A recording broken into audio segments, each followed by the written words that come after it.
CM tweet करते हैं कि काशी झांकी है, मथुरा बाकी है। अरे यार, आप डिप्टी सीएम हैं, उत्तर प्रदेश को बेहतर कैसे बनाया जाए इसके बारे में ट्वीट करें। उत्तर प्रदेश के बच्चों को कैसे रोजगार दिया जाए इसके बारे में सोचेंगे। उत्तर प्रदेश के अंदर जो दिन प्रतिदिन अपराध बढ़ रही है, बलात्कार जैसी घटनाएं घट रही है, उसको कैसे रोका जाए इसके बारे में चर्चा करने की जरूरत है, ना कि मंदिर मस्जिद की चर्चा करने की जरूरत है। इससे क्या साबित करते हैं आप? उत्तर प्रदेश में चुनाव है, हर दिन देश के प्रधानमंत्री पहुंच रहे हैं यूपी, कभी गोरखपुर, कभी इलाहाबाद। आज इलाहाबाद गए हैं प्रधानमंत्री जी। और क्या जहां चुनाव आएगा वहीं विकास होगा, और जहां चुनाव नहीं रहेगा वहां विकास नहीं होगा? 4.5 वर्ष आदित्यनाथ योगी जी और प्रधानमंत्री जी किस नशा में विलीन थे कि उनको यूपी याद नहीं आ रहा था। लेकिन अब अगले महीने चुनाव आने वाले हैं, अगले साल चुनाव आने वाले हैं, तो प्रधानमंत्री जी को यूपी नजर आ रहा है। गंगा एक्सप्रेसवे बना रहे हैं, जमुना एक्सप्रेसवे बना रहे हैं। अरे भाई, कॉरिडोर भी खोला है। वही तो कह रहे हैं। ये देखिए, बस ये लोग मुद्दा से भटकाना चाहते हैं, लेकिन मुद्दा से लोग नहीं भटकेंगे। आप क्यों नहीं चाह रहे? वो राम राज्य स्थापित करना चाह रहे हैं। राम राज का मतलब क्या होता है? राम राज का मतलब होता है कि अमित शाह का बेटा बीसीसीआई का चेयरमैन बनेगा, राजनाथ सिंह का बेटा नोएडा से विधायक बनेगा, ये अडानी और अंबानी करोड़पति हो जाएगा, अरबपति हो जाएगा, और इस देश के लोग भूखे मर जाएंगे। यही राम राज है। आप यही राम राज चाहते हैं कि हॉस्पिटल, यूनिवर्सिटीज, कॉलेज बंद हो और मंदिर को खोला जाए। यही राम राज होता है। अच्छे दिन यही होते हैं कि 30 रुपए का डीजल 100 रुपए बिके, 60 रुपए का पेट्रोल 110 रुपया बिके, 300 का गैस सिलेंडर 1000 का बिके। यही राम राज होता है क्या?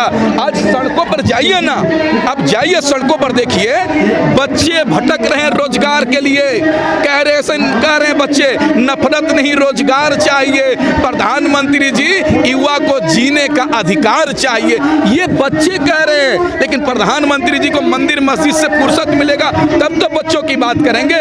आज देश में रोजगार नीति बनाने की जरूरत है, जिसके तहत इस देश के अंदर जितने बच्चे बेरोजगार हैं उनको रोजगार दिया जा सके। सबसे पहले ये जरूरी है। जरूरी मंदिर मस्जिद और गुरुद्वारा नहीं है, पहले रोजगार की जरूरत है। महंगाई आसमान छू रही है, इसकी जरूरी है। आज लोगों की परमानेंट नौकरी नहीं है, उनको परमानेंट नौकरी कैसे दिया जाए ये जरूरी है।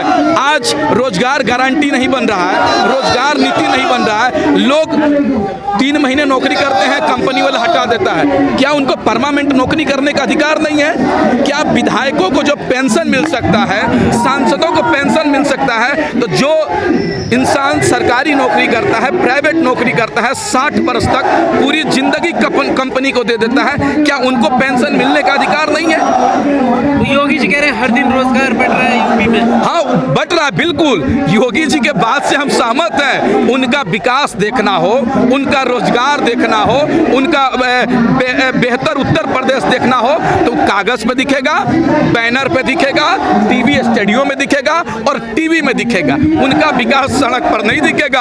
अब सड़क पर जाइए ना, उत्तर प्रदेश के गलियों में घूमेंगे तो कहते थे ना, उत्तम प्रदेश बना देंगे। उत्तम प्रदेश नहीं बनाया है, बल्कि आप ओमपुरी का गाल जैसा सड़क बना दिए हैं। ओमपुरी का गाल देखें, धंस जाता है। उसी तरीके से उत्तर प्रदेश की सड़क को भी ये लोग गड्ढे बना दिए हैं। गड्ढे मुक्त के सपने दिखाने वालों, भ्रष्टाचार मुक्त के सपने दिखाने वालों, तुमने तो सबसे बड़ा भ्रष्टाचारी, तुमने टेनी को, मिश्रा को बर्खास्त नहीं कर रहे हो और ज्ञान बांट रहे हो हमको। जो जिसके ऊपर हत्या का मुकदमा दर्ज हो, जिसके ऊपर बलात्कार करने का दर्ज हो, जिसके ऊपर किसानों के ऊपर गाड़ी चढ़ाने का मुकदमा दर्ज हो, उससे इस्तीफा नहीं चाहिए। इस्तीफा किससे चाहिए? अरे गजब ड्रामा है भाई। आज एसआईटी गठन हुआ, एसआईटी ने भी कहा कि लखीमपुरी में जो घटना घटी है एक साजिश के तहत किसानों के ऊपर गाड़ी चढ़ाया गया है। लेकिन फिर भी प्रधानमंत्री जी और गृह मंत्री जी इस्तीफा नहीं लेंगे। क्यों भाई? देश की जनता आपसे पूछ रही है। अमित शाह जी क्या बोलते हैं? जाते हैं उत्तर प्रदेश और ऐसे कहते हैं कि दूर दूर तक दूरबीन से देखता हूं तो उत्तर प्रदेश के सड़कों पर अपराधी नहीं दिखता है, और जस्ट उनके बगल में अपराधी, बाहुबली, गुंडा, ममाली अजय मिश्रा टेनी बैठा रहता है। उससे इस्तीफा नहीं लेंगे, इस्तीफा नहीं लेंगे। अब लोग समझ चुके हैं, अब इनको करारा जवाब मिलेगा। जमुना एक्सप्रेस बना रहे हैं, गंगा एक्सप्रेस बना रहे हैं, ऐसा उद्घाटन कर रहे हैं, हर दिन नया नया उद्घाटन, हर दिन। अभी क्या कर रहे हैं, सुकन्या योजना के तहत इलाहाबाद प्रधानमंत्री पहुंचेंगे, पैसा बांटेंगे, इलाहाबाद में सड़क बनाएंगे, उद्घाटन करेंगे। हर चीज चुनाव के समय उद्घाटन होता है और 5 साल कहां चले जाएंगे पता नहीं चलेगा। पिछले साल बिहार में चुनाव था, प्रधानमंत्री जी कहते थे बिहार को विशेष राज्य का दर्जा देंगे, विशेष पैकेज देंगे, बिहार को सुंदर बना देंगे, लेकिन चुनाव खत्म हो गया तो बिहार भी भूल गए। उसी तरीके से उत्तर प्रदेश में चुनाव आया है, उत्तर प्रदेश को खूब सुंदर बना रहे हैं, सुंदर बना रहे हैं, बना रहे हैं, बना रहे हैं, और चुनाव खत्म होगा उत्तर प्रदेश को भी भूल जाएंगे प्रधानमंत्री जी। ये भुलक्कड़ लोग हैं। चुनाव आएगा तो विकास याद आएगा और चुनाव खत्म होगा तो विकास भी खत्म हो जाएगा। तो हेमा मालिनी का हम जिक्र कर रहे थे, हेमा मालिनी को उस जनता ने तो चुना है, जनता जो चाह रही है वो करा रही है अपने। आप वही तो कह रहे हैं कि हेमा मालिनी जब वोट लेना रहता है तो गेहूं के खेत में जाती है काटने के लिए, जब वोट लेना रहता है किसानों से और मथुरा के जनता से, उत्तर प्रदेश की जनता से, तो धान काटने के लिए खेतों में जाती हैं। लेकिन चुनाव जीत के आती हैं तो बोलती हैं कि काशी की तरह मथुरा में मंदिर बनना चाहिए।